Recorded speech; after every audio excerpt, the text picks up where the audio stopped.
It's a tough job, but Craig Burley's got to do it. And Craig never likes taking things easy anyway, do you, Craig? So we want to know who's in the running for your player of the year so far in the Premier League. Anyone from Alisson to Salah to Hazard to Sterling. This is tough. We only want your top five.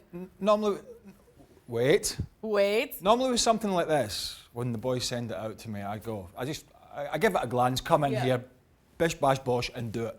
I was actually up at my desk staring at this because I was going, who the hell am I going to leave out here? Because everyone has played the part. I'm going to tell you I'm not putting the two Arsenal players in because both started on the bench at the start of the season. Aubameyang hasn't always played, but his goals return has been great.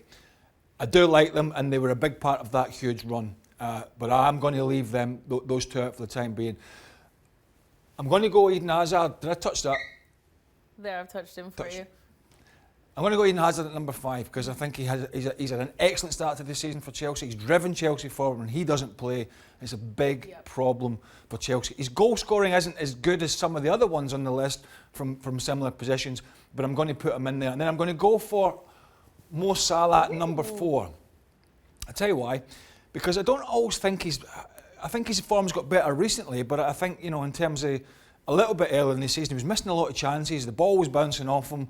He wasn't holding it up. We didn't see the sparkling Mo Salah that we did last year, which was going to be difficult. But he started to get a bit of momentum again. The goals are coming, the performances are coming, and he's been excellent in recent weeks.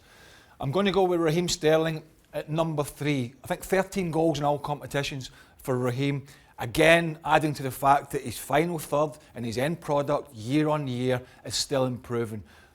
He's been very newsworthy this year because of some of the things and some of the scandalous things that have happened to him. But he's kept his head down, and we're seeing another very, very good season for Raheem Sterling. Outscoring Aguero, who has had his injury problems and hasn't always played. So that's why I'm putting Raheem Sterling at number 3. Now, we'll forget his horrific penalty. We'll forgive that, Raheem. I don't think he'll do that again. No. Now, Harry Kane, I'm expecting Harry Kane to score goals, and he has got his quota as per, but I don't always think he's played as well as he can. And I don't know, maybe a little bit like Mo Salah, the explanation I gave for Salah. I mean, I could put Harry Kane in, but I'm going to surprise you, I think. Was you expecting this? Oh, Alisson at number 2. Andy Robertson, great. You know, his game is just absolutely improved. I know he made a big mistake in the game against Man United, which he got away with, but he's been brilliant. And the reason I'm putting him in is because he's part of a rock at the back for Liverpool now that has driven them to the top of the league. Yes, we've got the Salah goals and Firmino and Sadio Mane and, you know, all this sort of thing. That's great. Free-flowing, fantastic, but you need the other end of the pitch, and he has been great, along with this guy. Number 1. It's not all about strikers, and it's not all about goals, which don't watch the Ballon d'Or then, because that's all that's about.